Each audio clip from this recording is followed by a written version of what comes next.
Today on the podcast, we are highlighting three of the most influential creative entrepreneurs on the internet right now. And if you haven't heard these women speak, I strongly encourage you to check them out. They are awesome. We've got Alex Fasulo, we've got Hala Taha, and Jasmine Star all joining the show today.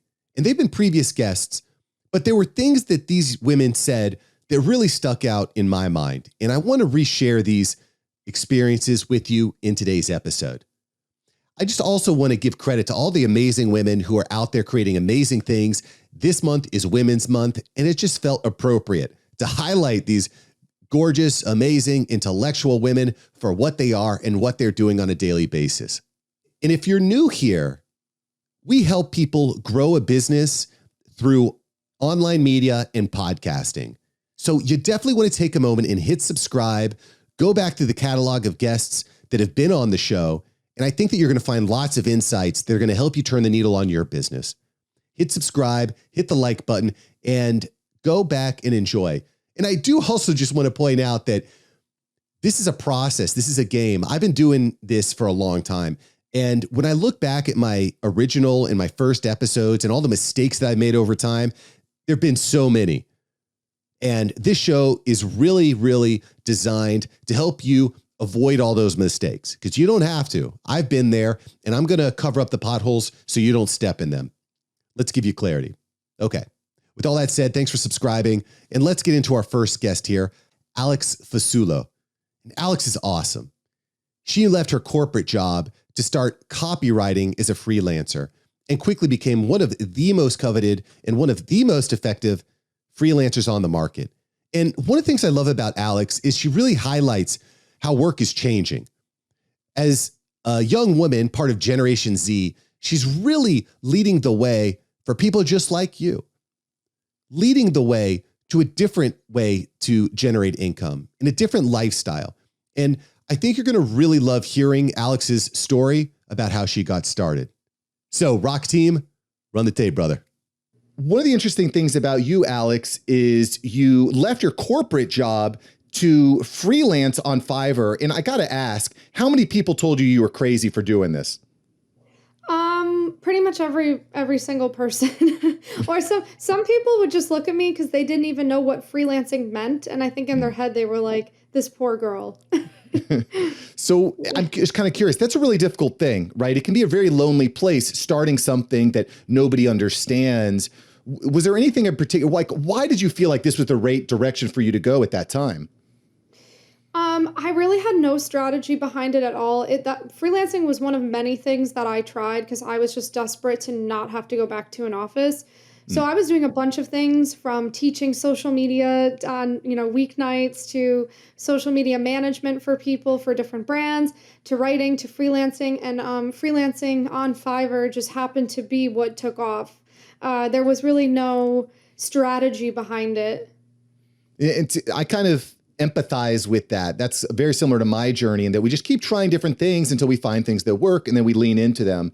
And speaking of lean in, I want to talk a little bit about Fiverr. So just for a little bit of context for anyone who's not familiar, Fiverr is an online marketplace where you can find freelancers to do graphic design, copywriting, video editing, all sorts of different, typically digital functions. Okay. And your main niche was copywriting, correct? Yes. Yep. Perfect. So you got into it in 2016. In 2017, you had a huge year, 63K. That's pretty great for a freelancer. Yeah. In 2018, you almost quadrupled that to $273,000. That's a huge jump in your income. What do you attribute that to? How did you get from 63 to 273 in 1 year? Fiverr Pro launched, which is the top 1% of the platform. It was a new program that Fiverr started to push out because they were trying to compete with Upwork in a way. Because everyone was like, oh, Fiverr's the $5, bargain deal, basement, whatever, crappy freelancing site. So they launched Fiverr Pro in an effort to appear more like top quality and whatnot. So I was one of the few people that they picked to be part of it. And they rolled it out in 2017, but it wasn't until 2018 when it came out of beta and actually took off. And then that was what quadrupled my income. Like single-handedly, it was Fiverr Pro. Sure. And honestly, I think that strategy, if you would, of getting a collaboration with a big company or app is one of the best ways to get that visibility, I find. And it's not always easy, but if you can find apps that are on the come up or launching a new feature, that's a great place to go. And speaking of which, I don't want to get too far off topic. Facebook is just launching their own podcast platform. Are you excited? Is that something that you're going to be leaning into with your show? I honestly have not. I'm so new to podcasting still that I like take any advice people have to give me, but it's definitely a part of my brand to just take advantage of any opportunity that's within my grasp. So I'm sure, yeah, I will be checking that out. I'm also monitoring LinkedIn. That's going to launch its own freelancing platform this fall. So all of these social media sites are totally going to change, everything, of course, but freelancing too. And I'm getting, I'm like gearing up to almost be a freelancing news reporter in a way on my channels because nobody else is really covering this stuff. So like I did a YouTube video on LinkedIn launching its new platform last week, and it's by far my most viral YouTube because no one else is like, covering it. Yeah. I mean, I'm all in on these platforms. I actually didn't know that LinkedIn was launching this freelancing platform. So that's really interesting. You heard it here first After Hours Entrepreneurs. Yeah, exactly. So I actually want to talk about this a little bit because, when I go on Fiverr, there's lots of people there, right? It's going to be the same thing with LinkedIn. And when we're talking about freelancing, and that can be a lot of different things depending on what your individual skill set and focus is on. How can we actually stand out on these busy platforms? Like, what's a way that we can actually stand out so that we can get hired?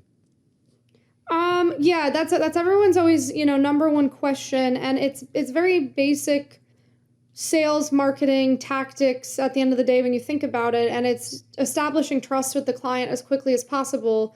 And what are the two best ways to do that?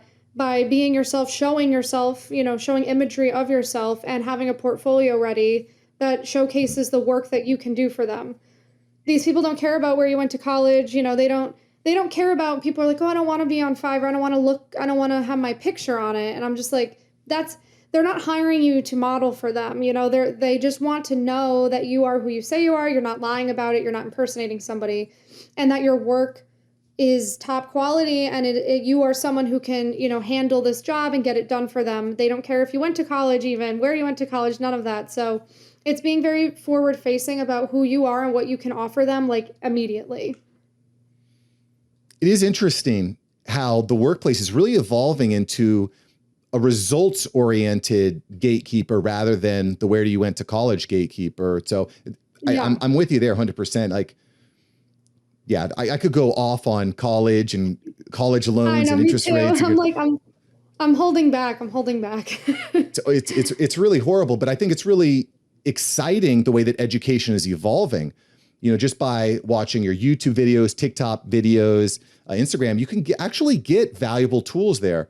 So I want to talk a little bit about that because the hot topic, I think, in Q3, Q4 here of 2021 is vertical short form video, right? We've got this like battle of the giants, TikTok and YouTube Shorts and Instagram Reels, all of which to me are one of the best ways to get found, get noticed, to get organic reach.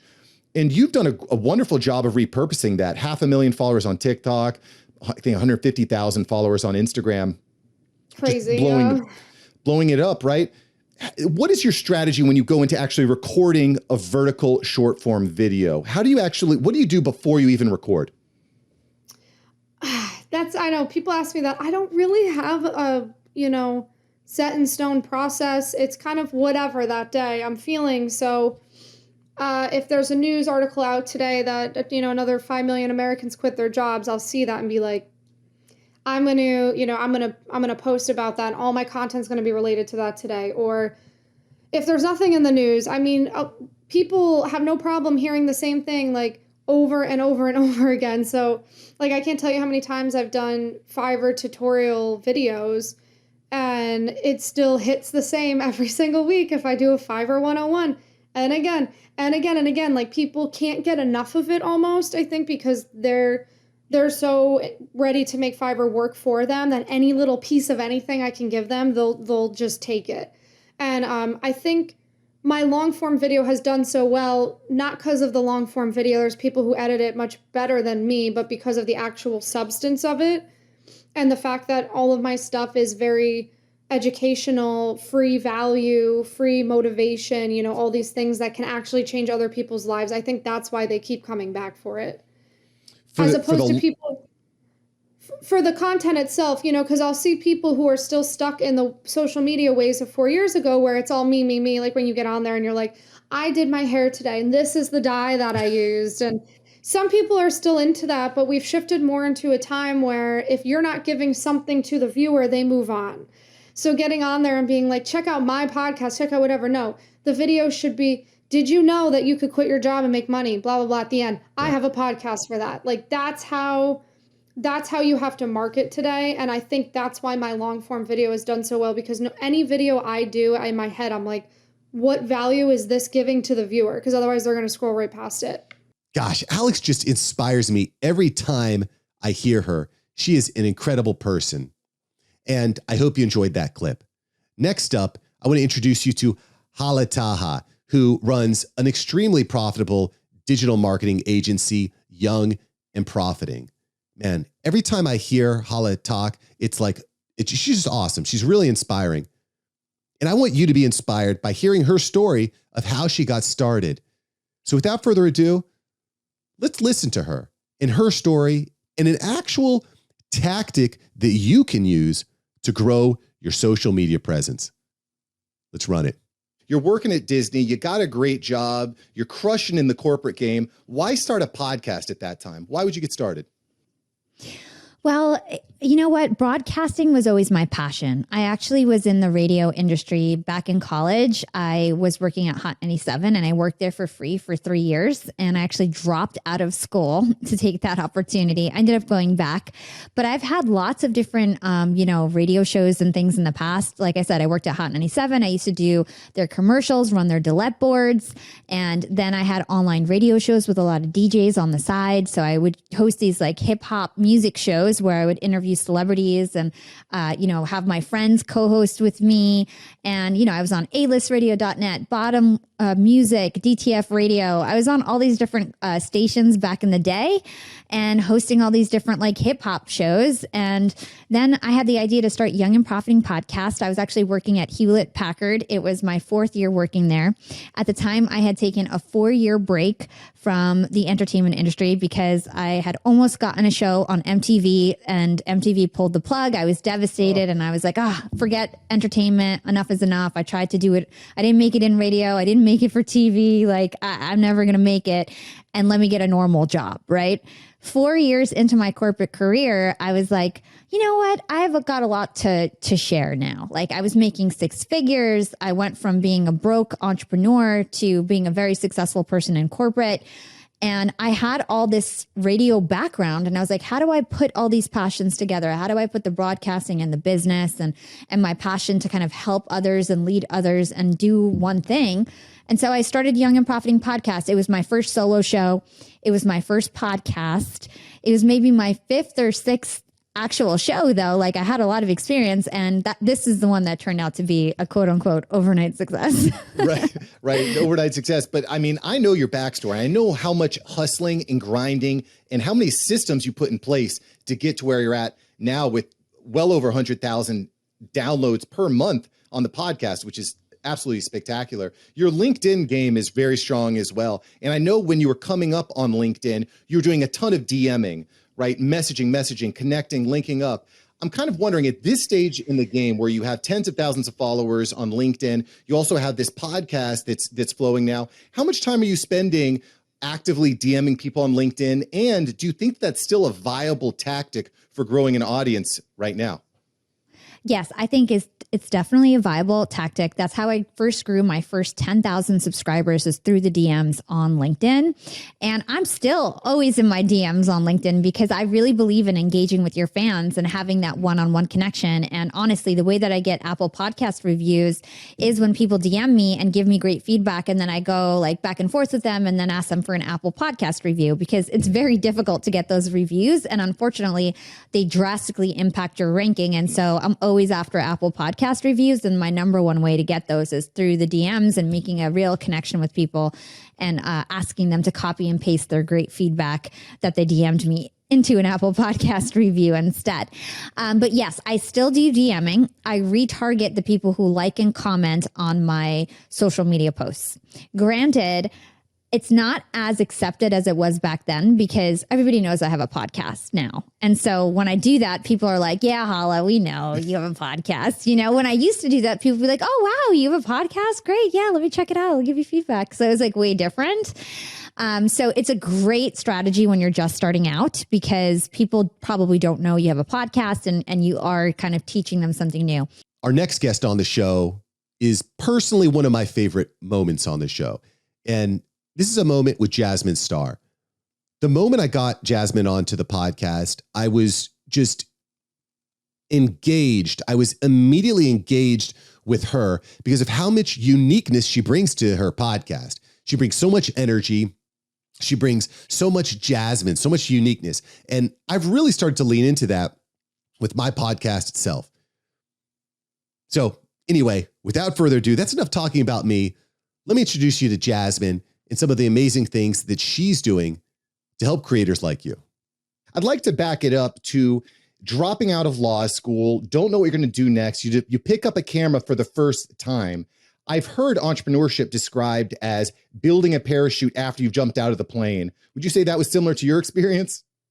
Yes, it's 100%. But I think it's like trying to build a parachute, jumping out of the plane with one arm. That's how I feel my journey was. And I think a lot of people identify with that. But yes, it's 100% accurate. So tell me, how did you go about landing your first client? How did you go about making this camera thing work? Photography is difficult. It's tough. It's very competitive. How'd you make it work?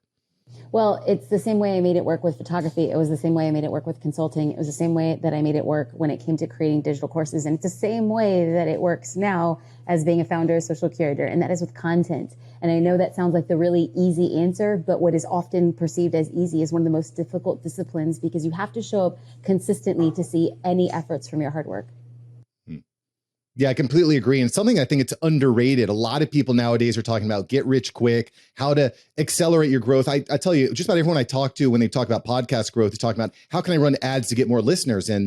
But to me, it's more of a long game and something you've done really brilliantly with your podcast, Jasmine, which by the way, has over 1,600 5-star reviews on iTunes. It has over 1,000 comments. I'm not one for numbers, but it's now 1.7, you know, so we got to watch it. We're watching those numbers, but yes.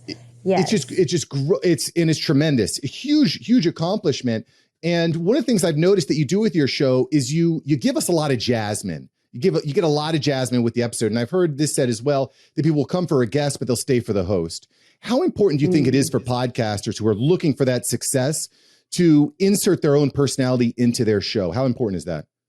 Well, it's wildly important, specifically as podcasts grow. So the thing that I was always trepidatious in starting a podcast, and because I felt like there are so many podcasts that already exist, and specifically the way that the podcasting landscape looked was that whenever somebody dropped a book, they would set out like their podcasting tour. And so the same person you would see would be on a litany of podcasts and everybody's asking very similar questions. And I felt like it was powerful and very interesting, but also rather rote and not all that engaging. So if we looked at what was working for some people, I knew that coming into the game much later to that and be like, yet stop 187 on a podcast tour, it just didn't set me apart. And so I would rather grow much smaller with a tiny group of people who are invested in the host to show up as his or her place of power and then bring in and sprinkle in guests to kind of jazz it up. But I 100% believe that the same reason why people understand they're not just buying a cake, they're buying it from a baker, and they're not just buying photos, they're buying a piece of the photographer, and they're not just buying a course, they're buying a piece of the course creator. I believe the same thing when it comes to podcasting. It's like podcasts are 1 in a million, 1 in like 10 million, if we're going to be very serious. But the thing that sticks out is the people who own their story, stand in their purpose, and bring their followers and their listeners along for the journey. And I believe it's best of views and personality. Well, I definitely agree with you on bringing your listeners along for the journey. I find that most excellent podcasters are doing that. But one of the difficult things about podcasting is it can sometimes be very difficult to get that back and forth communication with your audience, right? A lot of times with podcasting, it feels like you're speaking to your audience, but not hearing from them. What are some ways that we can actually engage with our audience and get that direct feedback from them. Jasmine, what are you doing? Well, the podcast is built that way. It doesn't feel that way. No, Mark, it is that way. Podcasts are unidirectional. Now, there are great people just like you who make it feel like a conversation and make it feel like people, listeners, are eavesdropping in on a conversation between two people. But I don't believe that conversations are existing on podcasts. I believe that the conversations are existing outside of the podcast, but the podcast is a conduit of trust and reliability. If then that becomes the case, our call to action, our CTA, which listeners will hear again and again, is we want somebody to do one thing. We want people to take one action at the end of every single podcast. So at the end of every single show, you will hear me ask somebody to send me a DM. Sometimes inside of the podcast, like I'll bake code words. Like I had an episode, strangely enough, I didn't actually think it was going to do all that well, but it was like the top 3 things you should be doing in 2021 to market your business. And I baked in there somewhere around like the 3/4 mark, a code word. And I was like, if you made it to this point in this podcast, send me this code word on Instagram. And it's so funny that this podcast dropped in January, months ago, and then all of a sudden I'm still getting the code word, which has actually been an unexpected benefit of understanding the long tail of a good podcast episode, that people can still be listening months after the fact, sending in the code word. So when somebody sends in a code word, it appears as a DM. If I would have said, hey, send me a DM, some people would probably not do it because they're like, well, what do I say? When you have a silly code word, and I'm not going to share the code word because I want people to listen. Only the legit listeners will know the code words. Oftentimes I'll make references to like Beyonce. I was like, if you love Beyonce, send me a Beyonce gif. And all of a sudden, one morning, I totally forgot that I had that as a CTA. And I had all these Beyonce gifts. And I was like, my day is made. Like the queen herself is showing up on Instagram. But the thing was, it's not just that point of connection. It's the fact that I will respond. Now, the minute that they went from podcast listener to casual, I might send her a gift, to I show up and send somebody a message, they're like, oh, snap. We just got real deep in a matter of seconds. Sometimes, very often on podcasts, you'll have the CTA is to sign up for a free resource, because then what happens? They get an immediate email, and then every single week I'm dropping in their inbox with a little bit of a love bomb, not a sales pitch, not a funnel. It's what are you doing to take action? That is how we're building trust and building those communications, two-way communication. Yo, thanks for listening to the show today. I hope you enjoyed it as much as I did. These women are awesome. Shout out to all the amazing females out there that are making it happen. By the way, if you're an awesome female, if you're an action taker, share this episode. Share it out on social media and tag Mark Savant Media. I am absolutely going to reshare it and, show you some love. You show me love, I show you love. But it's honestly, right now, it's not about me. It's about all the awesome women out there that are taking action. Props to you. Share this out. Show some love to these women, Alex, Hala, and Jasmine. And I'll catch you here next time on the After Hours Entrepreneur. See ya. Peace.